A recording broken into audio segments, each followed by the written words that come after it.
Okay, welcome to trigonometry. We're going to start with some very, very basics. The Pythagorean theorem and SOHCAHTOA. These are your two real introductory theorems in trigonometry. You could rebuild everything in trigonometry just from knowing these two things, Pythagorean theorem and SOHCAHTOA. So, you've probably seen these before. The Pythagorean theorem says a squared plus b squared equals c squared. And what you do when you're looking at a triangle, let's say we've got some numbers in here.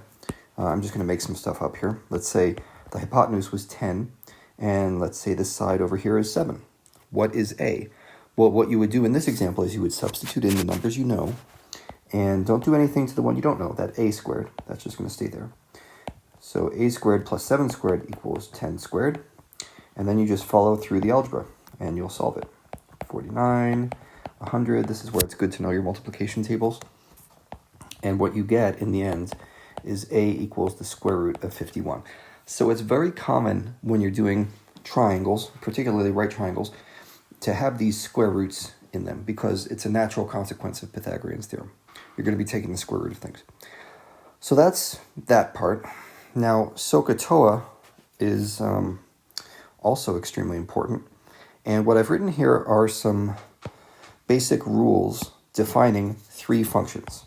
Okay, here are your three functions, your trig functions for SOHCAHTOA: sine, cosine, and tangent.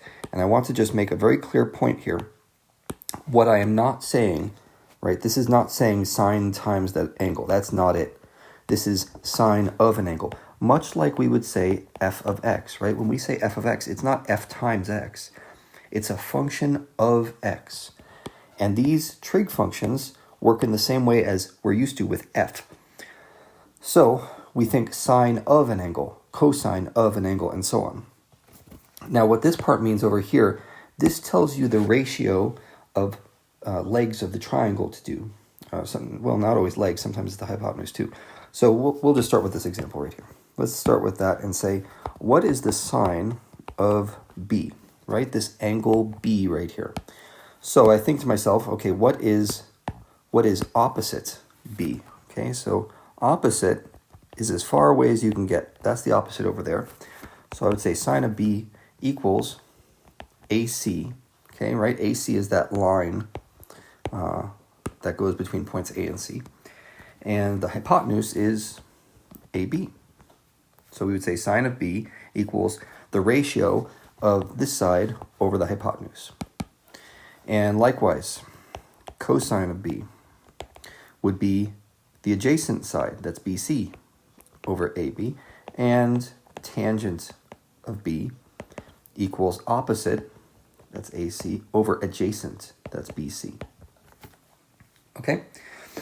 So sometimes you'll see the sides of a triangle labeled in particular, like they'll have letters on them, the way it does up here, right, with this A, 10, and 7. Sometimes it will just have no labels on the sides, but there will be labels on the vertices of the triangle, and you are expected to create these kind of, they're kind of like side lengths, A to C.